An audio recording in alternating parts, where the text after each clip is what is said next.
You are eating for 2, जितना चाहो खाओ, बिल्कुल ना घबराओ।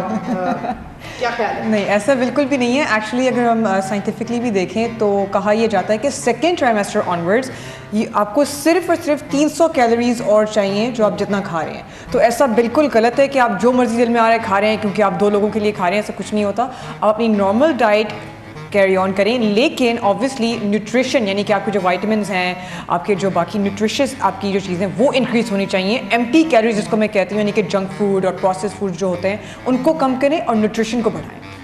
वर्जिश करने से मिसकैरेज का खतरा बढ़ जाता है। आई थिंक स्पेसिफिक होता है वो। वैसे तो कहते हैं कि फ़र्स्ट ट्राइमेस्टर में आप ना ही करें तो बेहतर है, लेकिन ये मैं बिल्कुल कम्प्लीटली इस बात को नहीं मानती क्योंकि आप एक्सरसाइज करें ना करें, चांसेस अगर होंगे मिसकैरेज के तो वो हो जाएंगे। क्या बच्चे के हिस्से की कैलोरीज भी बर्न कर दोगी? क्या मतलब? ऐसा कुछ नहीं होता, बच्चा डेवलप हो रहा है और आप जो भी कैलोरीज बर्न कर रहे हैं थ्रू आउट द डे वो तो आप अपने लिए कर रहे हैं, लेकिन इन प्रेगनेंसी आपने जो खाना खाना है वो ऑब्वियसली उसकी हेल्थ और ब्रेन और हार्ट एंड ऑर्गन डेवलपमेंट के लिए है। तो ये माइंड में रखें कि आप जो खा रहे हैं उसकी न्यूट्रिशन के लिए हो। तो आप प्रोटीन खाएं, कॉम्प्लेक्स कार्ब्स खाएं, आप गुड फैट्स यानी कि फ़िश वगैरह अच्छी जो लो मर्करी में आती है वो खाएं, जो गुड आपकी ऑलिव ऑयल, कोकोनट, इस तरह की चीज़ें आपकी डाइट में ज़रूर होनी चाहिए। देसी घी खाने से डिलीवरी नॉर्मल होगी क्या? बताओ। ओके, नहीं, देसी घी बहुत अच्छा है अगर आप खालिस वाला खा रहे हैं, लेकिन उससे डिलीवरी का कोई ताल्लुक नहीं है। जैसे मैं अभी गुड फैट्स के बारे में बात कर रही थी, तो देसी घी गुड फैट्स में से एक है ऑब्वियसली अगर अपनी लिमिट में खा रहे हैं, लेकिन ऐसी कोई ये बहुत बड़ी गलतफहमी कि देसी घी खाएंगे तो आपकी नॉर्मल डिलीवरी होगी या सिजेरियन नहीं होगा। देसी घी अच्छा है लेकिन उससे डिलीवरी का कोई ताल्लुक नहीं है।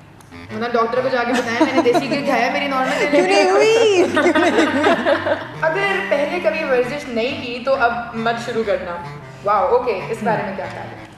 मैं तो ये कहती हूँ कि अगर आपने बिल्कुल कभी नहीं किया तो ऑब्वियसली आप एकदम से हार्डकोर एक्सरसाइज में ना चले जाएं क्योंकि ऑब्वियसली आपकी बॉडी यूज्ड टू ही नहीं है।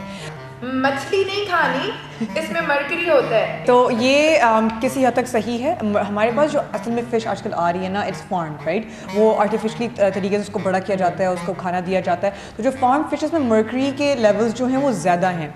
तो आपने कोशिश करनी है कि जो वाइल्ड कॉट यानी कि जो समुद्री फ़िश है या रिवर की आपकी फिशेस में ट्राउट आ गई, रहू आ गई या सैमन आ गई। ज़बरदस्त। मुझे तो सिर्फ थर्मोमीटर में पता था मर्करी होता है। प्रेगनेंसी में एब्स की एक्सरसाइजेज ना करो, जिससे मैं कुछ हद तक शायद एग्री करूं, लेकिन इनसे पूछूं। ओवरऑल यस डेफिनेटली आप एब्स के इंटेंस कोई वर्कआउट नहीं करें, आप जो है स्ट्रेच करें हर चीज़ को। प्रेगनेंसी के दौरान टी या कॉफ़ी का इस्तेमाल नुकसानदेह है। अच्छा, ये मैं बहुत ज़्यादा सुनती हूँ। फर्स्ट ट्राइमेस्टर में जो कि पहले 3 माह है उनमें आप कैफीन अवॉइड करें, उसके बाद आप 1-2 कप अगर ले लें दिन में तो दैट्स फाइन। ठीक है।